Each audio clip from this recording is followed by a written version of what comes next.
n'est pas heureux lorsqu'il guérit les malades.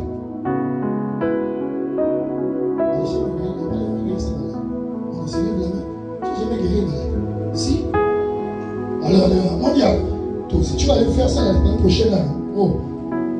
Élodie, vous n'avez jamais prié pour les malades. Il y a une joie, n'est-ce pas? Vous avez servi à toutes sortes d'actions qui a réjoui votre cœur. On est d'accord, n'est-ce pas? Mais ne vous arrêtez pas là-dessus parce que c'est un piège. Vous allez comprendre. L'un des tout premiers principes que j'ai eu à comprendre lors de ma conversion, c'était que je peux perdre le salut si je me focalise uniquement que sur le ministère. J'étais en train de marcher, en fait. Et c'est un frère, que Dieu le bénisse là où il est. Il s'appelait Saint-Tiche. Un grand frère dans la foi. Et il était venu chez moi une fois. Il m'a manqué. Il est venu une deuxième fois. J'ai dit non frère, moi je n'ai pas le temps pour tout ça. Parce que c'est le ministère. Je dois aller visiter les âmes. Je dois aller prier pour les âmes. Je dois aller... Et le frère m'a dit calme-toi d'abord mon frère. Calme-toi. J'ai dit comment ça? Il me dit Joël, est-ce que tu sais que tu peux perdre ton salut à cause de ton ministère? Ça m'a choqué. J'ai crié hérésie. C'est écrit où? Il dit mais regarde Joël, à quoi te sert-il de faire toutes ces actions si au fond Dieu ne prend plus plaisir à ta vie? Je lui dis mais je prie pour les malades, je visite les veuves, je vais bien aimer aider les pauvres. C'est ce que la Bible me recommande de faire. On est d'accord frères et sœurs? Il me pose la question, combien de temps prends-tu pour prier pour toi-même? Combien de temps prends-tu, bien-aimé, pour enrichir tes temps de communion avec Dieu? Et je me tiens, tu vois, toute la foule là, c'était, j'ai dit, ah, tu as raison, hein. Mais je prie déjà avec les malades. Il dit non, c'est de vivre aussi les récompenses. Il faut faire très attention avec ça.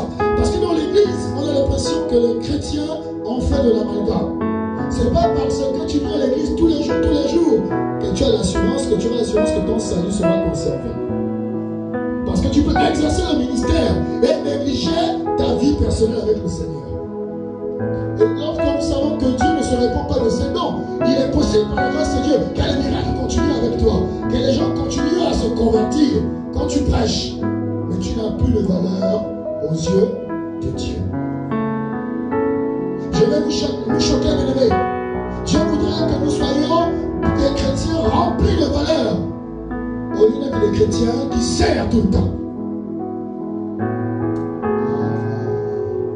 Là, c'est compliqué. Parce que pour nous, on a déjà mis comme critère qu'un bon chrétien doit toujours servir, doit toujours prêcher, doit toujours être à gauche et à droite. Ah, si le frère n'est pas là, c'est qu'on ne peut rien faire. Alors que c'est une coquille vide qui ne vient que faire la représentation. Bien-aimé, en tant que vase d'or, ton premier rôle, c'est de veiller sur toi-même et de veiller sur ta communion avec Dieu. C'est après que vient effectivement le service. Tu vas comprendre que tu ne serviras pas n'importe comment. Tu ne seras ni à gauche ni à droite. Non, tu seras un endroit, une place où tu es utile et où ta valeur bien-aimée, la quintessence de ta valeur témoigne du service. Je prends pour soutenir effectivement mes propos l'histoire de Marthe et de Marie. La Bible déclare que Jésus était dans la maison. Qu'est-ce que Marie faisait? Elle était en train de servir. Qu'est-ce que Marie faisait? Elle était au pied de Jésus. Marthe servait. Marie était au pied de Jésus. Après, effectivement, c'est tout à fait légitime que quelqu'un qui sert tous les jours se plaigne. Mais Dieu vous l'a dit, c'est moi qui suis à l'église. Mardi, c'est moi qui suis à l'église. Mercredi, où sont les autres? Ça nous est déjà arrivé de nous sentir seuls dans le ministère, de nous sentir seuls à servir et à travailler, et à nous plaindre auprès d'un frère, d'une soeur, d'un pasteur. Où sont les autres? Ils sont au pied de Jésus. Parce qu'ils ont compris effectivement que la bonne part, c'est être au pied. Ce n'est pas forcément être devant en train de prêcher. Vase d'or. Enrichis tes moments avec le Seigneur. Passe beaucoup de temps avec le Seigneur. Ça fait mal de voir les serviteurs de Dieu parfois tomber dans des situations que Dieu ne voulait pas. Tout simplement parce qu'il est allé au nom du fait qu'il soit chrétien. Combien de fois, bien aimé, tu t'es mis à genoux pour prier, Dieu t'a dit lève-toi, va dans telle maison, va faire ceci et cela. Mais nous voyons les chrétiens sans avoir une orientation de la part du Seigneur. Il se lève et il part travailler.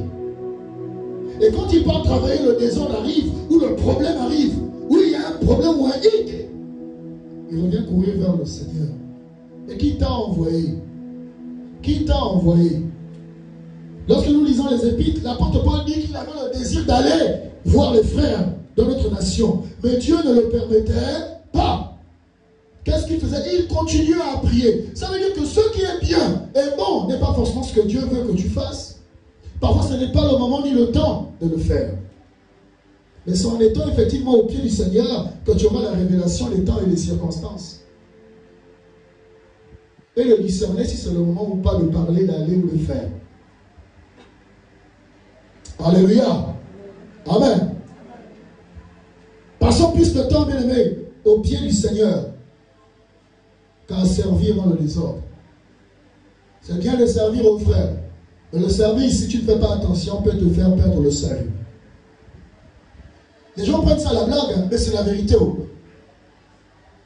Moïse a perdu, bien aimé, la volonté parfaite de Dieu pour sa vie à cause du service. Tellement anxionné, bien aimé. L'expérience est rentrée. La coutume est rentrée. La familiarité est rentrée avec la présence de Dieu.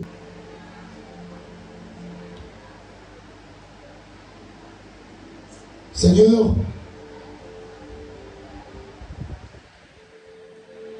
ce matin, nous comprenons, ô Dieu, que nous devons être des vases d'or, ô Seigneur.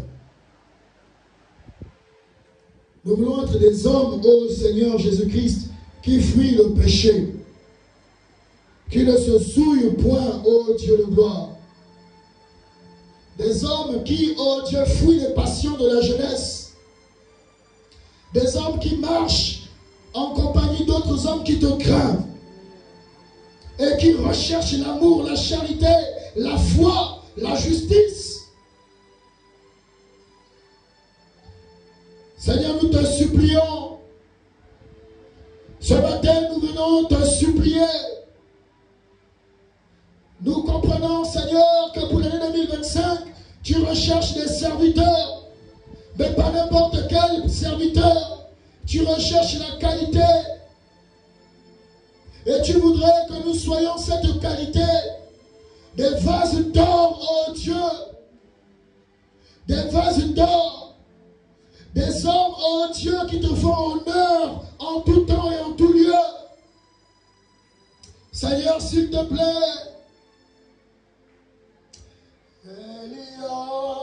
iPhone A40.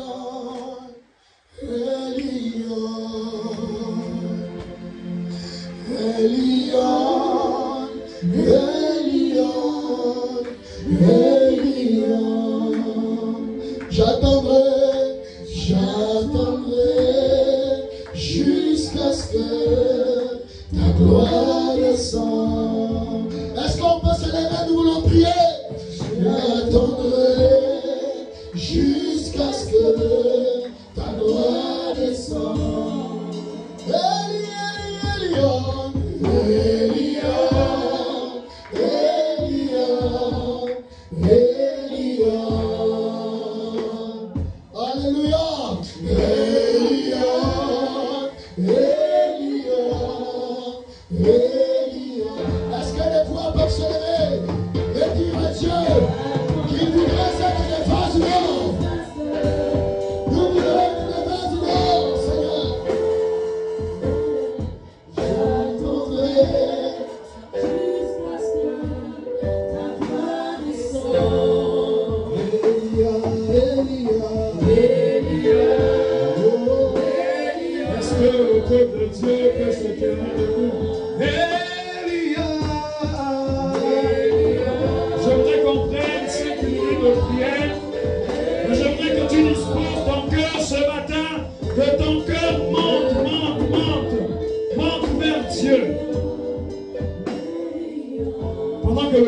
en train de mimer, je voudrais que l'on pense au message de ce matin.